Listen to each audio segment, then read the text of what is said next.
Il y a marqué quelque chose de phénoménal sur ce Shabbat.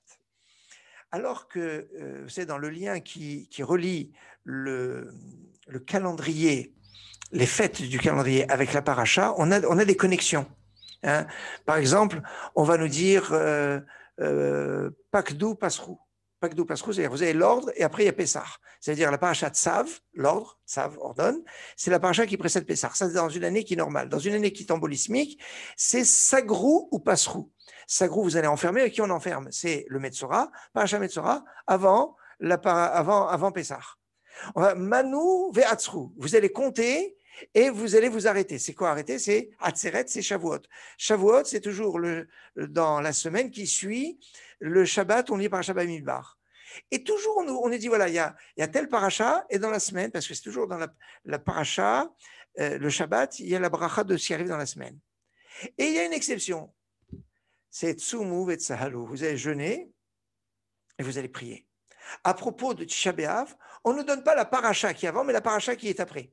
C'est-à-dire, on va jeûner et après, c'est paracha va être Hanan. Et là, autant des fois, il peut y avoir entre guillemets, des ratés, parce que suivant les années, paracha en Eretz Israël notamment, Nassau peut être lu, c'était le cas l'année dernière ou l'année d'avant, où Nassau est lu avant Shavuot, parce que le 8e jour de Pessah, c'était Shabbat. Donc en Israël, ils ont lu déjà la paracha Shmini, qui était la paracha qui suivait. Donc ils avaient une paracha d'avance.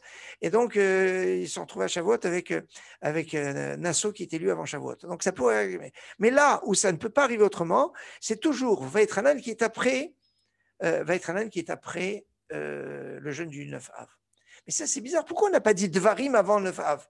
On aurait, je sais pas, on dit Dibaria, Vetsumu, Dibrou, Vetsumu, c'est-à-dire Devarim et le jeûne. Et ça marche bien. Pourquoi? Parce que dans la paracha de Devarim, on a vu qu'il y a de nombreuses allusions à Tisha B'Av, comme on vient de le voir. Echa et Salevadit Tochachem Masachem. Le mot Echa, qui est la notion de lamentation, on le retrouve dans la paracha c'est la première fois que c'est marqué Echa dans le Tanakh.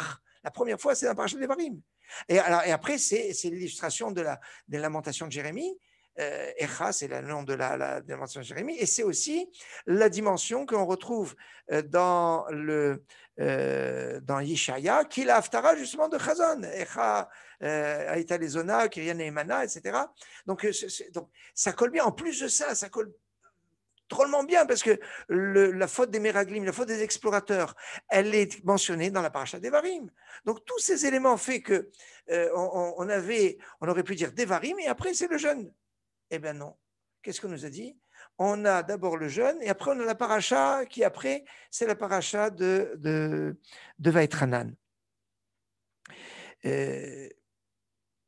C'est gênant parce que quelque part on a l'impression qu'on a avancé. Est-ce que Vatranan aurait pu être. Est-ce que. Changer dans l'autre sens. Est-ce qu'on n'aurait pas dû mettre Vaitranan avant le 9 Av? Eh bien, je vais vous dire, on avait tout à fait la possibilité de mettre Vaitranan avant le 9 Av et ça aurait été logique. Pourquoi? Parce que dans la paracha Vaitranan, vous avez la paracha du 9 Av, Kitolit Banim Ouvne Banim, qui est dans la deuxième montée de paracha de Vaitranan, c'est la paracha qu'on lit le matin du 9 Av. Donc ça aurait été tout à fait logique de les faire la paracha Vaitranan, et dans la semaine qui suit, on aurait dû dire Tsahalou Vetsumu, vous allez prier, et c'est ça, on prie avant le jeûne. Et pourquoi Tsumu Vetsahalou? On a comme une sorte ici d'anticipation. L'anticipation, c'est pas génial comme chose. Surtout que quand on parle de deuil, on n'anticipe pas, on repousse. Pourquoi on a anticipé? Et là, regardez comme c'est magnifique ce que les Chachamim vont nous enseigner. Regardez ce qui est marqué dans la paracha de cette semaine, dans paracha Devarim, non, pas paracha Devarim, dans paracha Vetranan.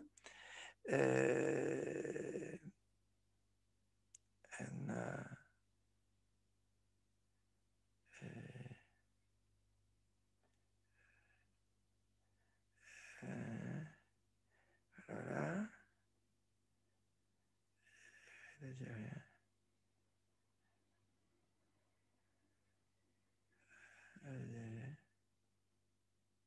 Non, j'ai passé, excusez-moi. il est ici, et il est ici. Non. Bah. Alors. Voilà, Mechila. Qui tolit banim, voilà. Quand tu vas avoir des enfants, bne banim, venoshantem, vous allez vous être anciens sur la terre, vishratem asitem. Venoshantem baretz, que dit Rashi sur venoshantem baretz? Regardez, magnifique ce Rashi, est très impressionnant. On dit venoshantem, ramaz lahem shiiglu mimenu le sof shmona meod vachamishim ushtaim shana kiminyan venoshantem.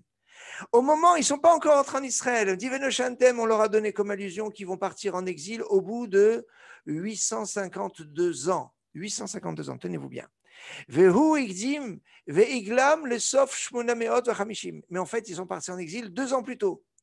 2 ans plus tôt, veigdim shteshanim, il a avancé de 2 ans l'exil, les venoshantem, que deshoit kayem baem, qui a vote afin que ne soit pas appliqué la suite du verset qui dit qui a vote tovedun, vous serez qui a vote tovedun maher, vous serez vite perdu de chez la terre. Donc c'est une catastrophe. Donc pour que la catastrophe ne soit pas complète, alors Hachem a avancé. Donc finalement il a dit ça arrivera au bout de 852 ans, mais non, c'est pas au bout de 850 pour ne pas appliquer la suite qui a vote tovedun. Donc, c'est ce qui est marqué dans Daniel au chapitre 9.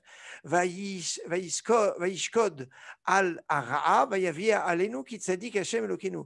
Dieu a shakad, il a prématuré. Hein, comme on rappelait du rameau d'olivier qui est l'olivier, pas l'olivier, l'amandier, shaked, qui fleurit en 21 jours, les 21 jours du 17 Tammuz au 9 Av, et qui est le premier à fleurir.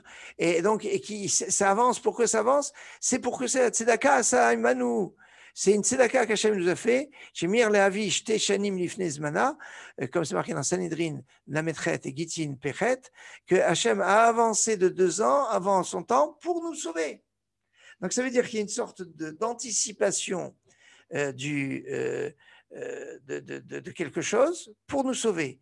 Et cette anticipation, on le retrouve dans le jeûne du 9 Av, le jeûne du 9 Av qui est anticipé avant la paracha Vaïtranan, qui aurait dû être la paracha qu'on lit le Shabbat avant Tisha B'Av, pour être sauvé.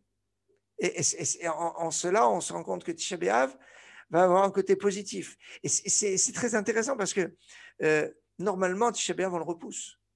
Pour un autre, le Magdiminian, quand c'est quelque chose qui est négatif, on ne l'avance pas. Regardez, quand le jeûne de Purim, de la veille de Purim, tombe Shabbat, on l'avance au jeudi, hein, quand on a Purim qui tombe dimanche soir.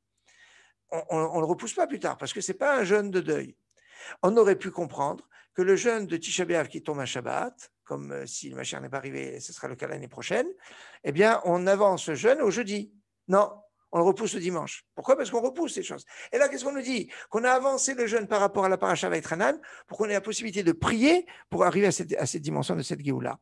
Et donc là, il y a cette sorte d'avancement pour pouvoir être sauvé. C'est-à-dire, on pourrait dire comment Hachem il réduit il réduit le temps où on est bien, il amène la galoute plus tôt. Eh bien, il a mis la galoute plus tôt pour qu'on soit sauvé. Et ce principe-là, on le retrouve dans la Géoula. Berita Achishena, vous savez, il y a ça vient en son temps où Hachem va avancer. Et on souhaite qu'Hachem il avance et on n'attend pas la date butoir de la vie du Mashiach. Comme on n'attend pas la date butoir de la galoute, on n'attend pas la date butoir du Mashiach et qu'Hachem nous envoie la Géoula le plus tôt possible. Alors, on va